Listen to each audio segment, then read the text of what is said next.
Acts chapter 21. And it came to pass that after we were gotten from them and had launched, we came with a straight course unto Cous, and the day following unto Rhodes, and from thence unto Patara. And finding a ship sailing over into Phoenicia, we went aboard and set forth. Now, when we had discovered Cyprus, we left it on the left hand, and sailed into Syria, and landed at Tyre, for there the ship was to unlade her burden. And finding disciples, we tarried there 7 days, who said to Paul through the Spirit that we should not go up to Jerusalem. And when we had accomplished those days, we departed and went our way, and they all brought us on our way with wives and children, till we were out of the city, and we kneeled down on the shore and prayed. And when we had taken our leave one of another, we took ship, and they returned home again. And when we had finished our course from Tyre, we came to Ptolemais, and saluted the brethren, and abode with them 1 day. And the next day we that were of Paul's company departed, and came unto Caesarea, and we entered into the house of Philip the evangelist, which was one of the 7, and abode with him. And the same man had 4 daughters, virgins, which did prophesy. And as we tarried there many days, there came down from Judea a certain prophet named Agabus. And when he was come unto us, he took Paul's girdle, and bound his own hands and feet, and said, Thus saith the Holy Ghost, So shall the Jews at Jerusalem bind the man that owneth this girdle, and shall deliver him into the hands of the Gentiles. And when we heard these things, both we and they of that place besought him not to go up to Jerusalem. Then Paul answered, What mean ye to weep and to break mine heart? For I am ready not to be bound only, but also to die at Jerusalem for the name of the Lord Jesus. And when he would not be persuaded, we ceased, saying, The will of the Lord be done. And after those days we took up our carriages, and went to Jerusalem. There went with us also certain of the disciples of Caesarea, and brought with them one Nason of Cyprus, an old disciple, with whom we should lodge. And when we were come to Jerusalem, the brethren received us gladly. And the day following, Paul went in with us unto James, and all the elders were present. And when he had saluted them, he declared particularly what things God had wrought among the Gentiles by his ministry.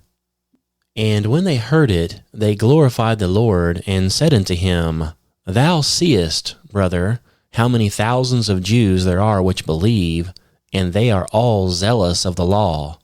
And they are informed of thee, that thou teachest all the Jews which are among the Gentiles to forsake Moses, saying that they ought not to circumcise their children, neither to walk after the customs.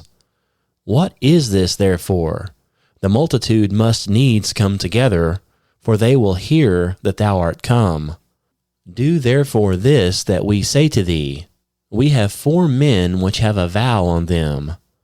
Take them and purify thyself with them, and be at changes with them, that they may shave their heads, and all may know that those things, whereof they were informed concerning thee, are nothing, but that thou thyself also walkest orderly, and keepest the law. As touching the Gentiles which believe, we have written and concluded that they observe no such thing, save only that they keep themselves from the things offered to idols, and from blood, and from strangled, and from fornication. Then Paul took the men, and the next day purified himself with them, entered into the temple, to signify the accomplishment of the days of purification, until that an offering should be offered for every one of them. And when the 7 days were almost ended, the Jews which were of Asia, when they saw him in the temple, stirred up all the people, and laid hands on him, crying out, Men of Israel, help! This is the man that teacheth all men everywhere against the people and the law, and this place, and further brought Greeks also into the temple, and hath polluted this holy place. For they had seen before with him in the city Timotheus, an Ephesian, whom they supposed that Paul had brought into the temple. And all the city was moved, and the people ran together, and they took Paul, and drew him out of the temple, and forthwith the doors were shut. And as they went about to kill him, tidings came unto the chief captain of the band that all Jerusalem was in an uproar, who immediately took soldiers and centurions, and ran down unto them. And when they saw the chief captain and the soldiers, they left beating of Paul. Then the chief captain came near and took him, and commanded him to be bound with 2 chains, and demanded who he was, and what he had done.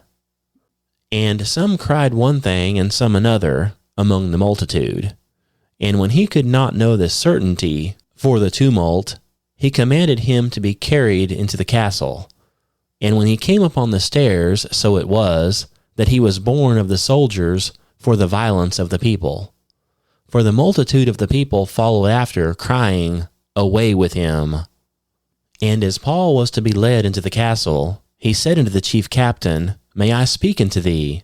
Who said, Canst thou speak Greek? Art not thou that Egyptian, which before these days madest an uproar, and leddest out into the wilderness 4,000 men that were murderers? But Paul said, I am a man which am a Jew of Tarsus, a city in Cilicia, a citizen of no mean city, and I beseech thee, suffer me to speak unto the people. And when he had given him license, Paul stood on the stairs and beckoned with the hand unto the people. And when there was made a great silence, he spake unto them in the Hebrew tongue, saying, Men, brethren, and fathers, hear ye my defense which I make now unto you. And when they heard that he spake in Hebrew tongue to them, they kept the more silence. And he saith, I am verily a man which am a Jew, born in Tarsus, a city in Cilicia, yet brought up in this city at the feet of Gamaliel, and taught according to the perfect manner of the law of the fathers, and was zealous towards God, as all ye are this day. And I persecuted this way unto the death, binding and delivering into prisons both men and women. As also the high priest doth bear me witness, and all the estate of the elders, from whom I also received letters unto the brethren, and went to Damascus, to bring them which were there bound to Jerusalem, for to be punished. And it came to pass that as I made my journey, and was come nigh unto Damascus about noon, suddenly there shone from heaven a great light round about me.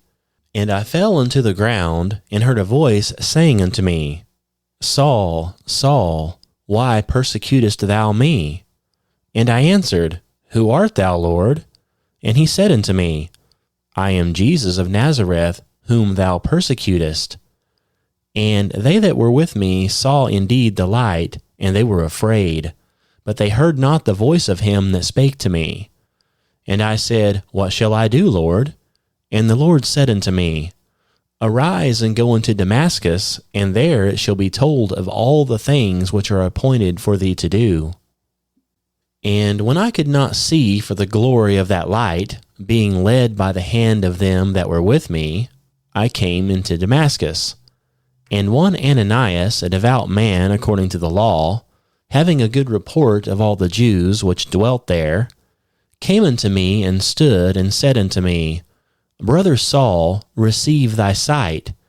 And the same hour I looked upon him. And he said, The God of our fathers hath chosen thee, that thou shouldest know his will, and see that just one, and shouldest hear the voice of his mouth. For thou shalt be his witness unto all men of what thou hast seen and heard. And now why tarriest thou?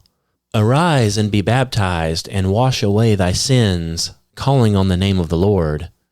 And it came to pass that when I was come again into Jerusalem, even while I prayed in the temple, I was in a trance.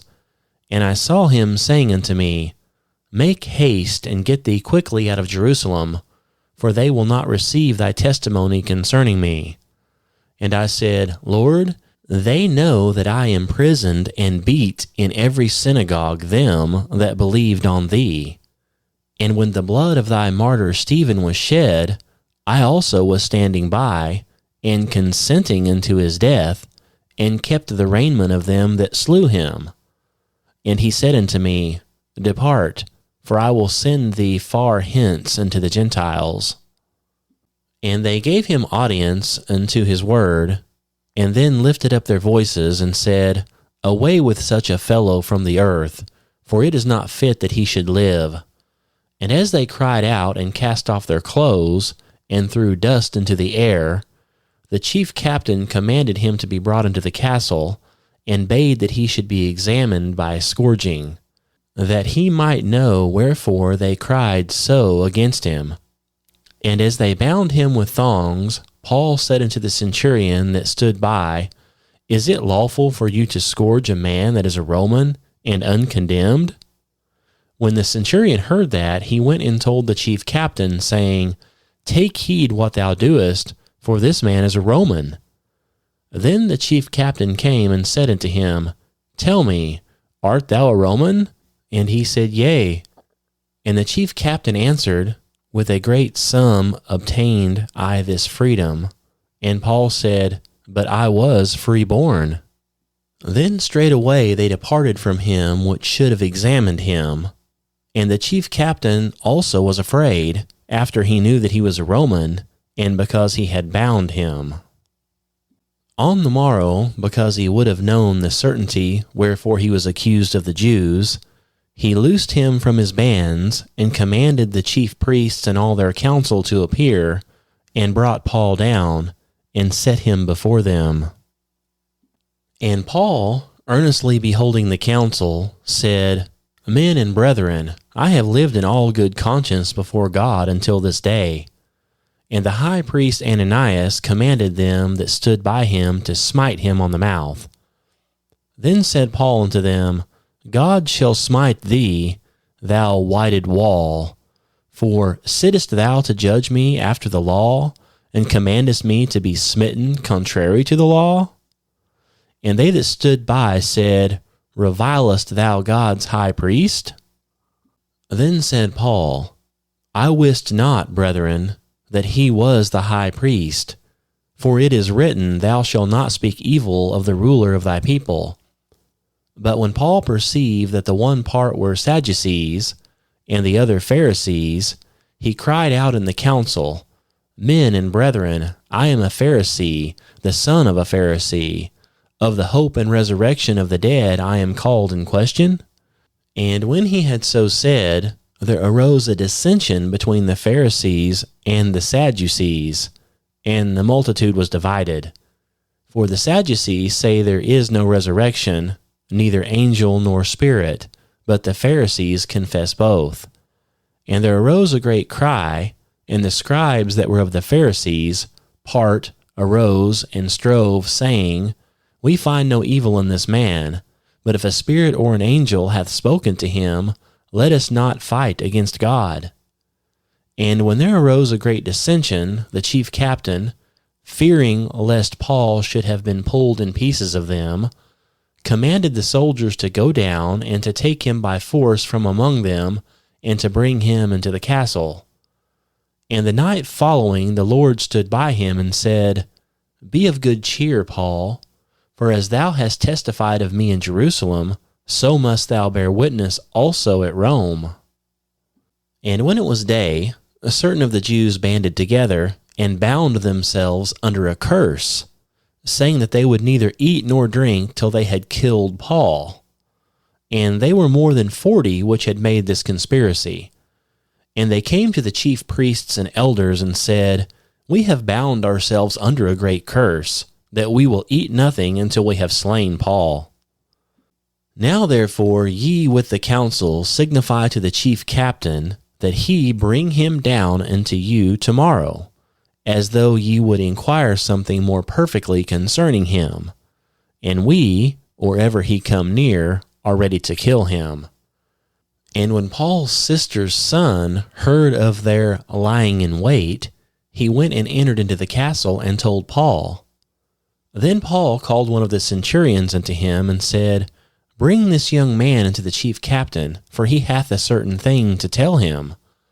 So he took him and brought him to the chief captain and said, Paul the prisoner called me unto him, and prayed me to bring this young man unto thee, who hath something to say unto thee.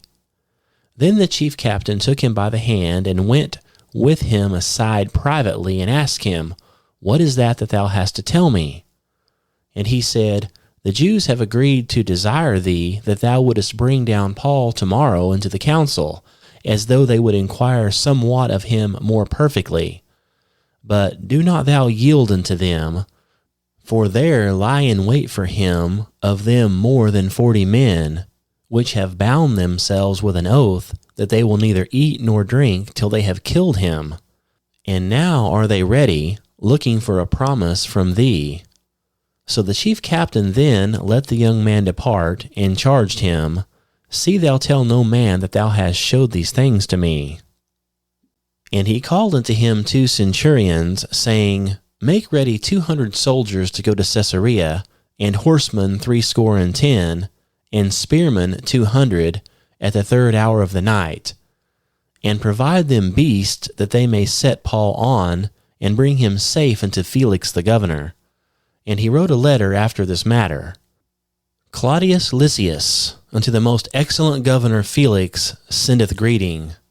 This man was taken of the Jews, and should have been killed of them. Then came I with an army, and rescued him, having understood that he was a Roman. And when I would have known the cause wherefore they accused him, I brought him forth into their council, whom I perceived to be accused of questions of their law, but to have nothing laid to his charge worthy of death or of bonds.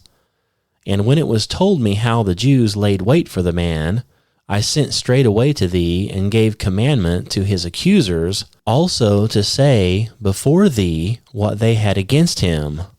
Farewell. Then the soldiers, as it was commanded of them, took Paul, and brought him by night to Antipatris.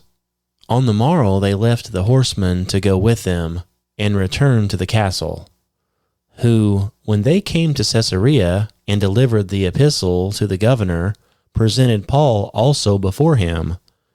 And when the governor had read the letter, he asked of what province he was. And when he understood that he was of Cilicia, I will hear thee, said he, and when thine accusers are also come. And he commanded him to be kept in Herod's judgment hall. Thanks for listening to another episode of McKill's Debt Chronicles. This was Acts 21, 22, and 23. Please tune in again for another episode with another 3 chapters of Acts. Thanks again for listening, and God bless.